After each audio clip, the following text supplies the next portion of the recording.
So, empathy. Empathy has to do with someone's brokenness. Something happens to you and you're falling apart. The first thing you need to know about empathy is that something has happened to someone, and that something has caused a great amount of intense emotions. And like we talked about earlier, whenever you have intense emotions, you need a good pair of ears. It's like a volcano, you can only hold things within for so long. So there is a person who's been broken. On the outside, there are people, and this is natural, I think, for all of us, and it's something that Jean-Jacques Rousseau had argued, and probably most accurate, which is there is something about us that changes when you see pain in someone, and I don't really know how that happens or why that happens. It's just maybe the organisms that they are. There was this famous story in New York that there was this kid on the bridge about to jump to end his life, and the security officer was walking around making sure everything's okay, and sees this kid. And as he jumped, he grabs his hand.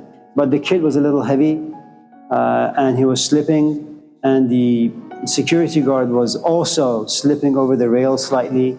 And the kid looks at him and says, "Let go of me, otherwise you're going to come in there with me. We'll both die."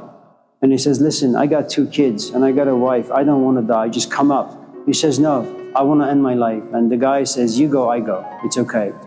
And you can call it this like a messiah complex. It really doesn't matter what title or label you want to give it, but the point is there is something about us that once in a while is moved so passionately and honestly and earnestly that you're willing to sacrifice your own life.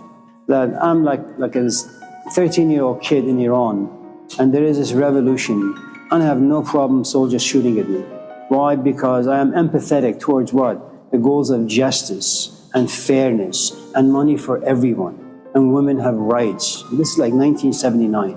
So there is something about us that just, for some strange reason, overcomes the 7 deadly sins. Your life don't matter, your ideas don't matter, nothing about you matters. All you want to do is save, protect this person in front of you, just broken, shattered into 1,000 pieces. So there is the broken person, there is a human nature that easily is aroused by pain. Unless you just happen to be the sort of temperament that is just damaged. There was a movie that came out some years ago. I think it's called Hustle or Hostel or something, where people get on a plane or train, they find themselves in certain parts of Russia where they take people, chop them into pieces, or they actually pay to go into a room and chop pieces with like saws and everything. So I'm not talking about psychopaths or sociopaths and those things, relatively sane people like me and you. So now that all of us in this class have a messiah complex in the sense that we are moved by another's pain, time passes and you end up in a place very much like if you've seen the first Zorro with Anthony Hopkins and Antonio Banderas, where he fought with the mayor, his wife got killed, his kid was taken away from him, he was put in prison, he finds a way to free himself. He finds Antonio Banderas, a drunk, trains him, and then he says, "You need to go rescue the people." And Anthony, or this new Zorro, Banderas says, "Well, you need to come and help me." He says, "No, you got to do this on your own." He says, "Why?" He says, "Listen, I gave my life to my people, and in the end, what did it give me? I got old, my wife died, my kid was taken from me. All I want right now is just my daughter." Okay? And the point I'm trying to make is this: when you're young, you exercise your messiah complex towards anyone who has pain, and that's such a wonderful gift. It's like when you're young, you can date almost anyone out there. It is really a gift. You're not contaminated greatly with biases and experiences. You're not tarnished. You're open to possibilities. As you get older, very much like a gas tank of a car, you run out of energy a little bit. And then you pick and choose the sort of brokenness you can deal with. I'm no longer in a position to change the oil of my car. I used to do it for 20 years. It's not something I can do anymore. What I can do is maybe plant some flowers. I'm willing to break the ground and go to Home Depot, grab something. I can do that, okay? And so what you realize is as you age, you begin to be interested in specific kinds of pain. So yesterday, or a couple of days ago, I had a student who came to me and said, "My wife is this and my kids are that." And this 40-year-old man sat in the middle of the classroom and started crying. I felt absolutely nothing.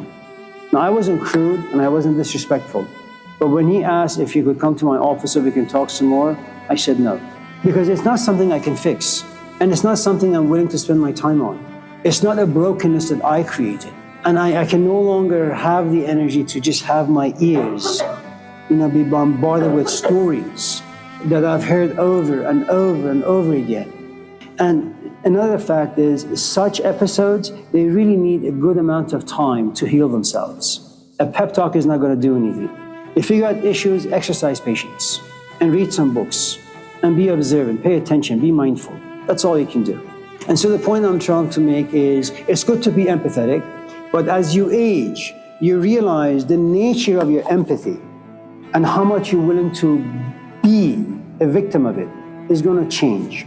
Where I am right now is, I don't care about your confusion. You're part of life. Life makes all of us confused. If on the other hand you came to class and you came to my office and said, Amir, listen, for the past 5 or 6 weeks being in your class, I've been noticing some changes in the way I think and feel about stuff, and I was thinking and majoring in philosophy.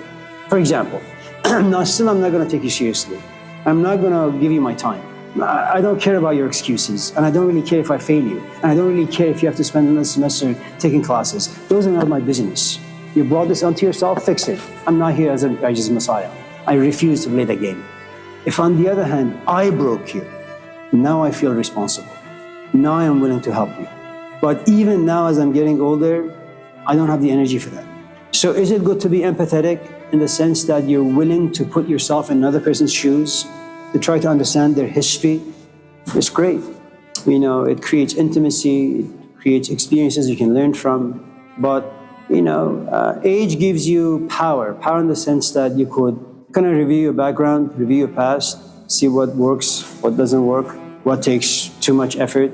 And then you say, and you discern. You say, you know what? I can do this and this and this. All this other stuff, I'm not going to do. Robert De Niro, he's like 95, right? And he has a kid, like 2 months old. He was doing an interview and he said, I've told my companion, I'm not going to pick up the kid. It's too much for my back.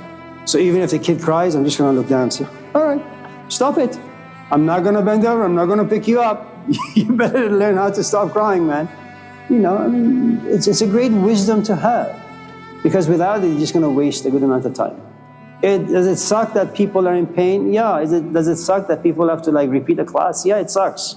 Do you want to give your time to that? Well, if you're stupid, you should. But if you're not, like me, wise, you shouldn't.